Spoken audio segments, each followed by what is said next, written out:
Bonjour, je m'appelle Tina Tenariello et dans cette série, je rencontre des employés de chez Pomerleau pour briser les mythes et perceptions sur l'industrie de la construction à travers leur histoire. Et aujourd'hui, on s'attaque à la place des jeunes en construction.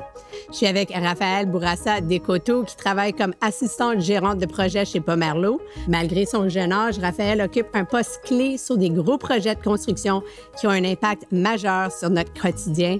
Raphaël, enchanté, merci d'être là. Enchantée, merci de me recevoir.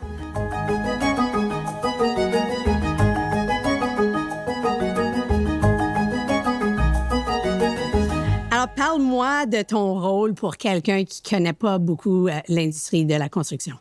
Mon rôle, en ce moment, je suis assistante gérante de projet, puis je suis comme le bras droit au gérant de projet. Fait que, en ce moment, dans l'équipe, j'aide avec tout ce qui est échéancier, budget, commande de matériel, planifier les équipes. Puis, on coordonne avec plusieurs départements comme la mobilité, le maintien de la circulation, l'électricité, puis évidemment la santé et sécurité sur nos chantiers. Est-ce que c'est un travail bureau, terrain, un peu des deux? C'est vraiment un 50-50. Fait qu'à tous les jours, je vais aller au chantier. Je suis basée au chantier, mais j'ai aussi beaucoup de travail administratif derrière en gestion.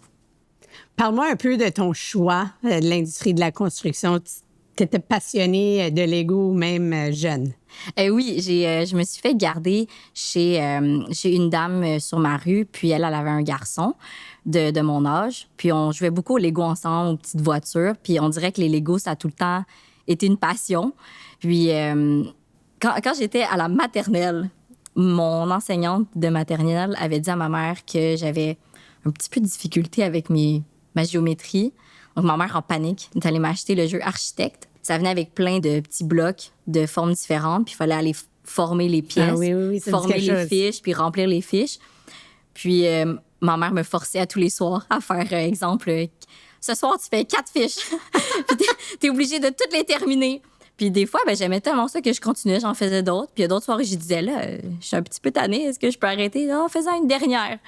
Puis peut-être que c'est ce jeu qui a fait en sorte que j'aime autant la géométrie puis l'aspect technique des projets de construction. Parce que c'est vrai que le technique, c'est une part des projets que j'aime beaucoup. Puis des fois, il peut y avoir des perceptions négatives quand on pense à l'industrie de la construction. C'est quoi la réaction de tes parents quand tu leur as dit ton choix? Mes parents ils étaient un petit peu déstabilisés parce que j'avais pas vraiment porté d'intérêt vraiment moi je veux absolument aller en construction. Puis je pense aussi que mes parents ils disaient en construction c'est pic et pelle, on travaille vraiment de nos mains puis c'est forçant, c'est des gros horaires puis c'est physique. Et ma mère était pas super d'accord parce qu'elle avait un peu peur pour moi. Mais après, quand je lui ai expliqué qu'est-ce que je voulais faire, la technique, puis après ça, que j'avais l'option d'aller faire mon bac à l'ETS, elle m'a dit « Ah, OK, c'est correct. » Elle m'a dit « Je te fais confiance, vas-y, on va te supporter. » Et c'est quoi la réaction maintenant quand tu dis aux gens que tu travailles en construction? Je pense que c'est même une anecdote avec mes amis avec qui j'ai fait l'université. On se dit souvent que nos proches savent pas vraiment qu'est-ce qu'on fait de nos journées. Ma mère pense que c'est moi qui coule le béton de mes mains, qui construit les choses avec mon marteau. Après ça, il y a ma grand-mère qui pense que je signe des plans toute la journée. Donc, c'est vraiment varié. Fait que les réponses sont bonnes parce qu'en construction, j'aurais pu me diriger pour être charpentière menuisière. J'aurais pu faire un DEP pour devenir électricienne. J'aurais pu aussi être au département méthode chez Pomerleau, qui est un département qu'on fait notre propre ingénierie. Donc, j'aurais pu signer des plans, mais mon poste consiste vraiment à être en opération. Donc, c'est la coordination puis la gestion de projet. Donc, on regarde les plans et devis. Bon, qu'est-ce que ça nous prend pour construire? Est-ce qu'on a besoin d'aide pour scier, pour démolir? Est-ce que nous, on peut le faire nous-mêmes ou on va aller chercher des entrepreneurs qui sont spécialisés? Donc, on passe au travers de toutes les étapes qui sont dans les plans pour construction. Puis, notre but, c'est de s'assurer qu'on le réalise puis d'aller chercher l'aide, les ressources qu'on a besoin de A à Z. Jusqu'à temps qu'on remette au client, voici, on a construit, on a rempli le mandat que vous nous avez donné. Quand tu penses au futur, ta carrière en construction, qu'est-ce qui t'excite le plus? Je pense que c'est de faire le plus de projets possible. Plus on fait de projets, plus on voit de choses. Puis il n'y en a aucun qui qui se ressemblent, ou des fois, ils se ressemblent, mais il y a tout le temps des nouveaux challenges, des nouveaux impacts, des nouveaux critères à respecter. En plus, avec la technologie, on a des nouvelles façons de faire qui n'étaient pas comme dans le passé. Présentement, on fait un viaduc qui est préfabriqué. Donc, nous, on va le démolir. Puis ensuite, on va le reconstruire. Mais au lieu de le reconstruire comme on est habitué de voir avec vraiment tout le béton coulé sur place, la conception est faite différemment. Donc, il va arriver en préfabriqué, donc en plusieurs sections préfabriquées, un mélange d'acier et de béton. Puis tout est fait en usine. Puis ensuite, nous, comme un bloc Lego, toc, toc, toc, on va tout l'assembler. Puis ça, c'est quelque chose qui n'est pas fait beaucoup au Québec.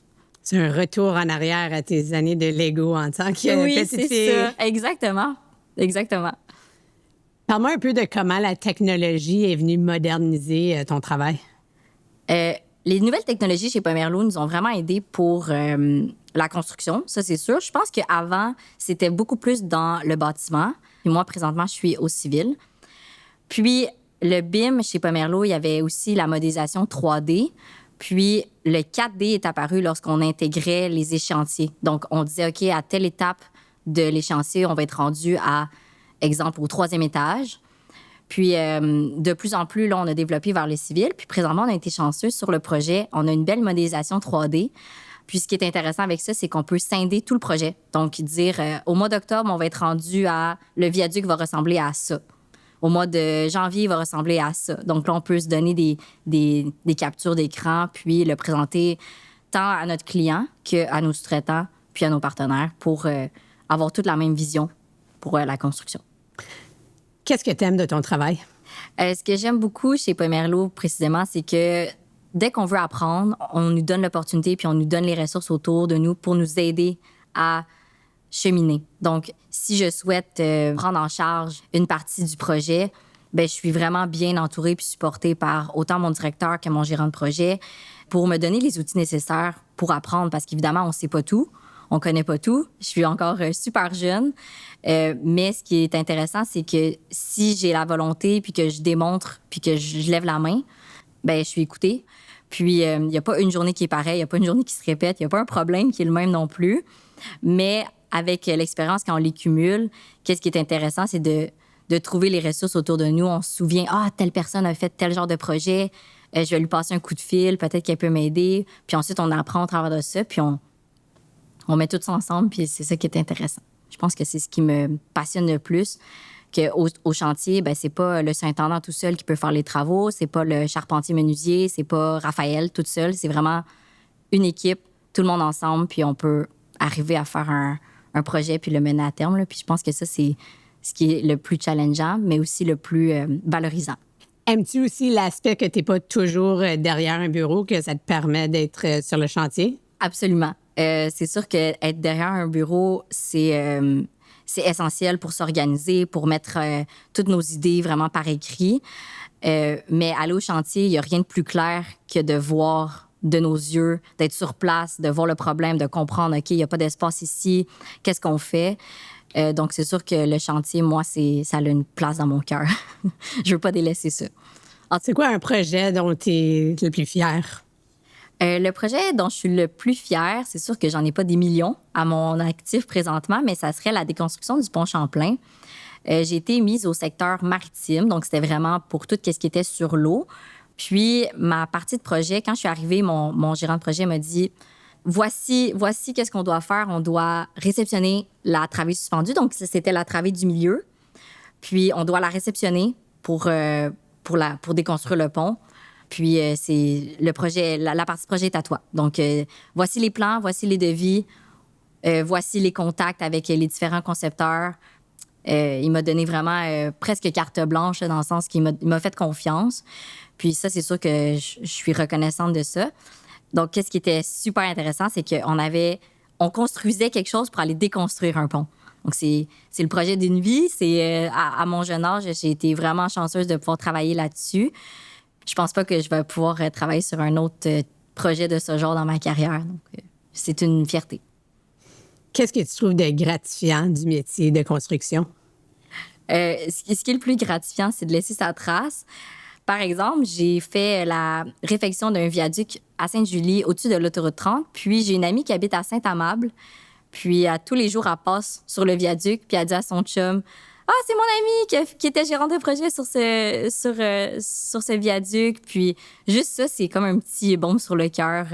Ça me rend fière de laisser ma trace comme ça, puis de dire: « Ah, c'est beau, qu'est-ce qu'on a fait ici? On a remis ça propre. » Donc ça, c'est quelque chose que je suis fière. Qu'est-ce que tu dirais à une autre jeune personne qui peut-être considère cette industrie, mais sont un peu inquiets à cause des préjugés qui peuvent encore exister dans notre société?